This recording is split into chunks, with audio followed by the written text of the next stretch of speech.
जय हिंद दोस्तों, मैं नवीन शर्मा आप सभी का स्वागत करता हूं। आशा करता हूं आप सब एकदम अच्छे हैं, एकदम बेहतरीन हैं। एक बार सारे प्यारे दोस्त बताएंगे आप सब कैसे हैं। उम्मीद करेंगे बहुत अच्छे होंगे, बहुत शानदार होंगे। अंजू वर्मा, रोबिन सैनी, करमवीर, संगीता, विक्की, विवेक, रश्मि, सुनील, मुस्कान, शीतल, सारे प्यारे साथियों को बहुत सारा स्वागत है। और दोस्त हम लोग पढ़ रहे थे आपके किस टॉपिक को, म्यूजिकल इंस्ट्रूमेंट्स को, और उसकी कैटेगरी हम जान रहे थे। मैंने आपको बताया था इस टॉपिक बहुत इंपॉर्टेंट टॉपिक नहीं है, लेकिन हम इसको नेग्लेक्ट नहीं कर सकते, छोड़ नहीं सकते हैं। और हमको क्या करनी है, इस टॉपिक में एक अच्छी रीडिंग लगानी है। रीडिंग का मतलब है कि एक बार पढ़ लेना है उसको, और उसमें जो जो चीजें मैं आपको महत्वपूर्ण बताऊं उनको महत्वपूर्ण मार्क रख के उसको अपनी प्रायर लिस्ट पे रखना है, यानी कि उनको महत्वपूर्ण मानते हुए बार बार रिवाइज करना है। तो इस टॉपिक में हम रीडिंग लगाते हुए आगे बढ़ रहे थे। ठीक है, एग्जाम की दृष्टि से उतना भर महत्वपूर्ण भी नहीं है, और जो जो महत्वपूर्ण है एग्जाम के लिए वो मैं आपको बताता रहूंगा, तो उसको बहुत ध्यान से सुनना है मेरी बातों को। ओके, सारे साथियों का स्वागत है, थम्स अप कर दीजिए जी। हम बहुत ध्यान से अभी बातों को सुनने वाले हैं। भारतीय संगीत का वर्गीकरण यानी classification of Indian music. Classification of Indian music, classification of Indian music, उसको कैसे बांटते हैं हम। देखो, जो इंडियन म्यूजिक है उसकी कैटेगरी एक तो होती है क्लासिकल म्यूजिक। अगर हम देखें क्लासिकल म्यूजिक, और यही हमको देखना है सबसे ज्यादा ध्यान से, तो एक होता है आपका लोक संगीत अर्थात आपका फोक म्यूजिक। फोक म्यूजिक होता है। फिर होता है शास्त्रीय और लोक संगीत का समागम। समागम का मतलब होता है एक मिक्सचर होता है, mixture of classical and folk, classical and folk music. और चौथी कैटेगरी होती है मॉडर्न म्यूजिक, जो आजकल चलता है। आपने देखा भी होगा, अब तो म्यूजिक में कोई ताल ना हो ना लय हो, फिर भी म्यूजिक है। सिर्फ किसी भी चीज को हम म्यूजिक कह देते हैं, वो आधुनिक है। ठीक है, अब ध्यान से समझना, सबसे इंपॉर्टेंट चीज क्या है इसमें। सबसे महत्वपूर्ण बात है साथी शास्त्रीय संगीत, जो पहले नंबर पर लिखा हुआ है। शास्त्रीय संगीत भारत में दो तरह का है, एक हिंदुस्तानी और एक कर्नाटक। मैंने आपको ये पहले भी बताया, हिंदुस्तानी कहाँ पर होता है, ये नॉर्थ इंडिया में होता है, अर्थात ये हमारा उत्तर भारत में होता है। कहाँ पर होता है, उत्तर भारत में। और ये आपका साउथ इंडिया में यानी कि दक्षिण भारत में होता है, कर्नाटक, साउथ इंडिया में। तो आपसे कभी भी एग्जाम में क्वेश्चन पूछेगा कि शास्त्रीय संगीत कितने प्रकार के हैं, तो हमारा उत्तर होगा दो प्रकार के हैं। लोक संगीत, लोक संगीत हम आगे चल के अभी कक्षाओं में पढ़ेंगे। लोक संगीत हर राज्य का अलग अलग होता है, ये स्थानीय होता है ना, स्थानीय होता है। तो इसको हम जानेंगे, जैसे दसकतिया उड़ीसा का है, रूपी अरुणाचल प्रदेश का है, सोहर बिहार का है। तो ये उस तरह से आपका अलग अलग स्टेट में अलग अलग प्रचलित है, उनको हम कल की कक्षा में जानेंगे। कल जो हमारी क्लास होगी इसका लास्ट पार्ट होगा कल इस वाले सेगमेंट का। ठीक है, शास्त्रीय और लोक संगीत का मिक्सचर ये सुगम होता है। रविंद्र संगीत, रविंद्र संगीत ये वेस्ट बंगाल का है। सुगम संगीत सारे भारत में होता है। हवेली संगीत प्राचीन जो राजा होते थे उनके यहाँ होता था। ठीक है, उनको डांस भी चाहिए था राजाओं को, तो उन्होंने हवेली संगीत का जन्म कराया। ठीक है, गण संगीत होता है। आधुनिक में रॉक म्यूजिक, पॉप, आपने देखा होगा ना, पॉप सिंगर है वो आजकल के। आपका ब्लू म्यूजिक होता है, ट्रांस म्यूजिक होता है, जैज म्यूजिक होता है, और साइकेडेलिक म्यूजिक होता है। अब इसको दिमाग में सेट नहीं करना है कि मैं तो इनको रटूंगा, नहीं। आपको सिर्फ जान लेना आधुनिक कौन से हैं। और इसमें आपका सबसे ज्यादा जो क्वेश्चन पूछा जाता है, अगर हम समागम से पूछे, तो रविंद्र संगीत कहाँ का है। तो कहाँ का है रविंद्र संगीत, रविंद्रनाथ टैगोर जहाँ के थे, तो क्या बोलेंगे, वो वेस्ट बंगाल का है। कहाँ का है, वेस्ट बंगाल का। ठीक है, कोई दिक्कत, कोई परेशानी इस बात में। एक इमेज बनाए रखेंगे, थम्स अप करें। सबसे महत्वपूर्ण इसमें क्लासिकल म्यूजिक है, जिसके दो प्रकार हैं, हिंदुस्तानी और कर्नाटक। जो साथी आपका फोक म्यूजिक है उसको हम आगे चल के पढ़ेंगे, अभी कि हर स्टेट का अलग अलग होता है, कल की कक्षा में हम उसको पढ़ेंगे। और जो समागम है उसमें गण संगीत होता है, हवेली संगीत होता है, सुगम होता है, लेकिन सबसे महत्वपूर्ण उसमें रविंद्र संगीत है। और रविंद्र संगीत कहाँ का है, वो वेस्ट बंगाल का है। मॉडर्न में आपका जैज, पॉप, साइकेडेलिक, आपका ट्रांस, कुछ भी हम कह सकते हैं। अब आते हैं शास्त्रीय संगीत को, इसकी रीडिंग लगानी है। देखो रीडिंग, रीडिंग क्या है। भारतीय शास्त्रीय संगीत दो अलग अलग शैलियों में होता है। हिंदुस्तानी संगीत कहाँ पर होता है, उत्तरी भागों में इसका अभ्यास होता है, यानी उत्तर भारत में, नॉर्थ इंडिया में। कर्नाटक म्यूजिक कहाँ पर होता है, ये दक्षिणी भागों में होता है। और भरत मुनि के नाट्य शास्त्र में इसका जिक्र मिलता है। कहाँ पर, भरत मुनि का नाट्य शास्त्र, ये भी आप जानते हैं। 14वीं सदी में क्या हो गया, इसका अलगाव हो गया। ठीक है, पहले एक जैसे ही होते थे, फिर उत्तर और दक्षिण के अलग अलग हो गए। ठीक है सर, बहुत बढ़िया आप करेंगे कि सर्वेश भाई बहुत शानदार, विश्वेंद्र भाई very good very good very good, Anjali बहुत शानदार। हिंदुस्तानी संगीत, संगीत की हिंदुस्तानी शाखा, संगीत संरचना, इस पे समय नहीं लगाना है बिल्कुल भी। कभी इसमें समय लगाओ, इसको रटने लग जाओ, नहीं। तो रीडिंग करके दिमाग में रखें ना रखें, भूल जाए, कोई दिक्कत नहीं, सिर्फ एक बार रीडिंग लगा लो यहाँ पर। हिंदुस्तानी संगीत में शुद्ध स्वर सप्तक या फिर प्राकृतिक स्वरों के सप्तक के पैमाने पर अपनाया गया। सिर्फ एक शब्द याद रखें, हिंदुस्तानी संगीत में सप्तक का प्रयोग होता है। किसका, सप्तक का। ठीक है, ऐसी म्यूजिक को क्रिएट करने के लिए 10 थाट होते हैं यहाँ पे। थाट, थाट कितने थाट होते हैं, 10 थाट होते हैं। सप्तक 7 होते हैं, थाट होते हैं 10। ये एक व्यक्ति थे आपका विष्णु नारायण भातखंडे, आप इतना नाम याद रख लो, भातखंडे ने इनको इंट्रोड्यूस कराया था। कौन से भातखंडे थे, विष्णु नारायण, क्या बोलेंगे इनको, VN भातखंडे, विष्णु नारायण, विष्णु नारायण भातखंडे इनका नाम था। इन्होंने 10 आपका थाट, कि भाई संगीत किससे मिलकर के बनेगा। अब ऐसा तो नहीं आप संगीतज्ञ बनना चाहते हैं, तो सप्तक कितने हैं फटाफट आंसर करें, 7। थाट कितने हैं, 10 हैं। और वहीं पे आपसे पूछ ले जो साथी हमारा शास्त्रीय नृत्य है यानी कि हिंदुस्तानी, उसमें शैली कितनी होती है, तो आंसर आना चाहिए 10। जितनी शैली उतनी ही थाट, सप्तक खुद ही 7 हैं, सारे गा मा पा ना पा धा नी। तो इसमें एक तो ध्रुपद हमको याद रखना है। एग्जाम में क्वेश्चन कैसे पूछा जाएगा, क्वेश्चन पूछा जाएगा ध्रुपद किसकी शैली है, ध्रुपद किसकी स्टाइल है, तो आप बोलेंगे वो हिंदुस्तानी म्यूजिक की स्टाइल है। किसकी, हिंदुस्तानी। प्रतीक यादव जी बहुत शानदार भैया, कर्नाटक संगीत का जो पिता है वो पुरंदर दास को माना जाता है, बहुत बढ़िया। कमार है, होरी है, ख्याल, ख्याल किसकी शैली है, ख्याल को मत भूलना भैया, हिंदुस्तानी की। टप्पा हो गई आपकी, चतुरंग हो गई, रससागर हो गई, तराना, सरगम और ठुमरी। ठुमरी बहुत महत्वपूर्ण है। मैंने इसमें से 10 में से 3 आपको बताए हैं, 3 याद रखने हैं 10 शैलियों में से। और एक क्वेश्चन पूछा जाता है, who is queen of thumri, queen of thumri, queen of thumri बोले या तो आप, या ठुमरी की रानी आप कहें, ठुमरी की रानी किसको कहा जाता है, फटाफट से आंसर बताएं। ठुमरी की रानी जो ठुमरी के लिए बहुत प्रसिद्ध हुई थी, ठुमरी म्यूजिक के लिए, तो वो थी आपका गिरिजा देवी। क्या नाम है उनका? गिरिजा देवी। गिरिजा देवी बहुत फेमस हुई थी। गिरिजा गिरिजा देवी बहुत फेमस हुई थी साथी आपका किसके लिए? ठुमरी के लिए। ये नाम बहुत पूछा जाता है अक्सर, तो बहुत कम क्वेश्चन वैसे बनते हैं लेकिन कभी कभार पूछ लिया जाता है, तो याद रखना है जो मैं बता रहा हूँ। ध्रुपद, ख्याल और ठुमरी ये किसकी शैली है? हिंदुस्तानी संगीत की शैली है। तो क्या बताया मैंने? ध्रुपद। ध्रुपद की बात करेंगे सबसे पहले। यह हिंदुस्तानी संगीत जो है, या हिंदुस्तानी शास्त्रीय संगीत का सबसे पुराना, तो सबसे पुरानी शैली कौन सी है? सबसे पुरानी शैली कौन सी है आपका? तो आप बोलेंगे भैया ध्रुपद है। कौन है? ध्रुपद। ठीक है। इसका वर्णन कहां पर है? सारे संगीत और शास्त्रीय नृत्यों का वर्णन कहां पर मिलता है भैया? एक ही पुस्तक है, नाट्य शास्त्र। अब सबको नाम याद होना चाहिए। नाट्य शास्त्र को किसने लिखा है? फटाफट से बताएंगे भैया। ये टॉपिक बुक में नहीं दिया गया है बच्चों, हम बुक नहीं पढ़ रहे हैं। ठीक है, बुक हम नहीं पढ़ रहे हैं। बुक में कई टॉपिक्स नहीं होंगे, या कई टॉपिक्स बुक में ऐसे होंगे जो हम नहीं पढ़ेंगे। बुक का क्लास से क्या लेना देना दोस्त? हम क्या ये क्लास इसलिए चला रहे थे कि इसमें आपको स्टैटिक जीके की बुक पढ़ाएंगे? नहीं, बुक तो सारे एग्जाम्स के लिए है। यहाँ पर हम पढ़ रहे हैं आपका दिल्ली पुलिस के लिए क्या महत्व। ओके, बात समझ में आई? तो इतने बुद्धू बच्चे की भांति व्यवहार नहीं करना है, अच्छा बच्चा बनना है। प्रमुख ध्रुपद गायक ऐसे कौन थे जो शास्त्रीय ध्रुपद शैली को गाते थे? अमीर खुसरो। हिस्ट्री में आप पढ़ेंगे अमीर खुसरो को बलबन का भतीजा भारत में लेके आया। अमीर खुसरो ने यहाँ पर खड़ी बोली का जो है जन्म दिया था। गजलों को सबसे पहले लिखना किसने शुरू किया था? अमीर खुसरो ने शुरू किया था। तबला सितार ये भारत में इंट्रोड्यूस किसने कराई? तबला सितार का जनक भी अमीर खुसरो को कहा जाता है। ये अलग अलग समय पर भारत में 8 राजाओं के दौरान रहा था। ठीक है, आपको याद रखना है, ये जो दिल्ली सल्तनत थी उसमें ये रहता था। स्वामी हरिदास, मियां तानसेन ये साथी अकबर के समय पर थे। अकबर के 9 रत्न आप हिस्ट्री में पढ़ेंगे। ठीक है, तानसेन जो कि म्यूजिक के लिए जाने जाते हैं। बैजू बावरा, गुण समुद्र ये साथी शाहजहां के समय था। शाहजहां के समय हिस्ट्री में पढ़ेंगे आप इनको। तो ध्रुपद गायकों में कौन महत्वपूर्ण है? तो 2 नाम कभी मत भूलना, अमीर खुसरो और मियां तानसेन। अमीर खुसरो और मियां तानसेन। तो ध्रुपद के बारे में क्या जाना? एक तो पहली बात तो ये कि ध्रुपद जो है सबसे प्राचीन है। पुस्तक याद रखने की जरूरत नहीं है, आप सब जानते हैं। भरत मुनि के नाट्य शास्त्र में जिक्र है शास्त्रीय संगीत का भी और शास्त्रीय नृत्य का। अगर हम बात करें कौन इसको आपका प्ले करता था ध्रुपद को, तो एक तो अमीर खुसरो, एक मियां तानसेन थे, एक गुण समुद्र था शाहजहां के समय, नौबत खान, बैजू बावरा आदि थे। ध्रुपद के घराने, घराने शब्द से आप क्या समझते हैं? फटाफट से आंसर करें, एक शब्द लिखें कोई आप। मैंने आपको पहले भी बताया है, घराना से मतलब होता है कि हर एक चीज की शुरुआत साथी कहीं ना कहीं से होती है, और जो शुरुआत कहीं से होती है उसी शुरुआत को हम कहते हैं कि वो जिस जगह से शुरू हुआ उसको घराना कहा जाता है। कई साथियों ने तो आपका बहुत बढ़िया जी, आपका तानसेन का असली नाम लिखा है। तानसेन का असली नाम लिखा है रामतनु पांडे, उनका असली नाम था। वेरी गुड भैया। ये किस तरह गाते थे दोस्त? वो तो मुझे भी नहीं आता गाना। ठीक है, और अगर मुझे गाना आता तो मैं उन्हीं की तरफ गायक नहीं बन जाता। छवि गुजर एकदम सही आंसर है। प्रमुख ध्रुपद घराने, एक साथी ने कहा है अभिषेक जी ने, सर जब ये करा दें आप तो इसके बाद में क्वेश्चन प्रैक्टिस भी कराना। मैंने कहा ना 1 मई से होगी क्वेश्चन प्रैक्टिस। मई के फर्स्ट वीक में आपका क्वेश्चन प्रैक्टिस शुरू होगी ना। एक 2.0 लेके आएंगे, बहुत फेमस रहा है हमारा, तो प्रैक्टिस की जिम्मेदारी मेरी है। डोंट वरी, कभी चिंता नहीं करनी।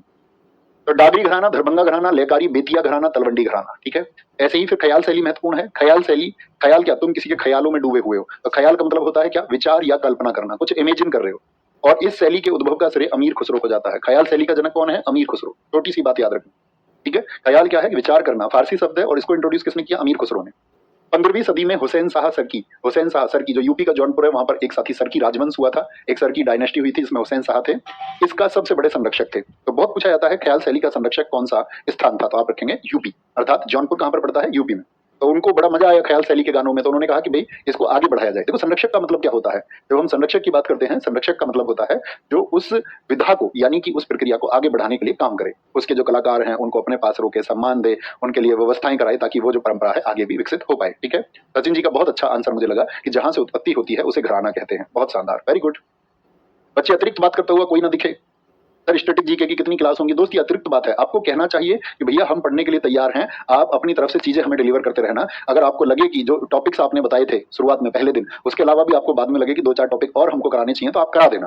ठीक है, 5-7 टॉपिक आपको लगे करा देना, 10 टॉपिक आपको लगे आप करा देना। ये अच्छे स्टूडेंट का एक जवाब होता है। ओके, उस तरह से असाधारण ख्याल रचनाएं भगवान कृष्ण की स्तुति में गाई जाती हैं कि भगवान कृष्ण जी का क्या ख्याल किया जाता है। ख्याल संगीत के घराने कौन कौन से हैं? इसमें इंपोर्टेंट है ग्वालियर घराना। देखो घरानों को ऐसा नहीं है कि घराने यहाँ पर पढ़ लेने, घराने में आपको अलग से पढ़ाऊंगा सारे। मैंने टॉपिक बताया था आपको घराने, तो यहाँ तो सिर्फ रीडिंग लगा लीजिए। घरानों को कौन उसके संस्थापक थे, कौन उससे जुड़े जुड़े कलाकार हैं, तो घराना एक टॉपिक हम बिल्कुल अलग से पढ़ेंगे। ओके, तो ग्वालियर घराने से नत्थू खान, ये इसके दरअसल में संस्थापक थे, हम वहां पर जानेंगे। विष्णु दिगंबर पलुस्कर हैं। किराना घराना ये यूपी का है, ये मध्य प्रदेश का किराना मुजफ्फरनगर किराना से है। इसके फाउंडर थे अब्दुल करीम खान। तब हम आपको याद कराएंगे, किराया बढ़ा दिया करीम ने, एक जैसे वर्ड, वाह हद है, ये किराया ही बढ़ा दिया। वाहिद खान किस घराने से हैं? पंडित भीमसेन जोशी, भारत रत्न है, भारत के 2008 में घोषणा हुई थी, 2009 में मिला था। पंडित भीमसेन जोशी किससे? किराना घराने से जुड़े हुए हैं। आगरा घराना ख्याल शैली का है। आग में कोई व्यक्ति झुलस जाए तो सूझ जाता है, तो हाजी सुजान खान इसके संस्थापक हैं। फयाज खान, हुसैन खान, सिर्फ नाम याद रखिए। आगरा घराना जो है ना इंपोर्टेंट क्यों है? क्योंकि आगरा घराना साथी 2 शैली, एक तो ख्याल और एक ध्रुपद का मिश्रण है। तो वह कौन सा घराना है? बहुत इंपॉर्टेंट बात हो जाएगी, जो ख्याल और ध्रुपद गायकी का मिश्रण है। क्या बोलोगे? मिश्रण कैसे बनता है? कोई भी चीज हमें मिलानी है भैया आग में, आगरा घराना। क्या बोलोगे? आगरा घराना। ठीक है,